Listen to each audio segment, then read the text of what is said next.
দামোদর থেকে অবৈধভাবে বালি লুট, আতঙ্কে পথচারীরা।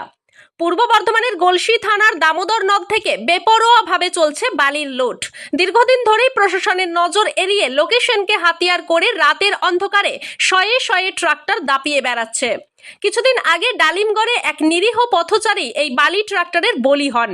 সেই ক্ষত শুকাতে না শুকাতেই আজ ভোরে শিকারপুর রোডে শিকারপুর বাসস্ট্যান্ড সংলগ্ন ক্যানেল পারে আরেকটি দুর্ঘটনা ঘটে। তবে সেই সময় রাস্তায় লোকজন কম থাকায় বড়সড় দুর্ঘটনা এড়ানো গেছে। অল্পের জন্য প্রাণে বেঁচে যান ট্রাক্টর চালক।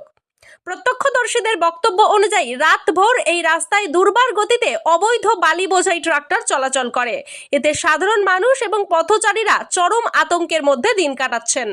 অবিলম্বে প্রশাসন এই বালি লুট এবং ট্রাক্টরের দৌরাত্ম্য বন্ধ না করতে পারলে বড়সড় দুর্ঘটনার আশঙ্কা করছেন এলাকাবাসীরা। ব্যুরো রিপোর্ট, সোজা কথা নিউজ।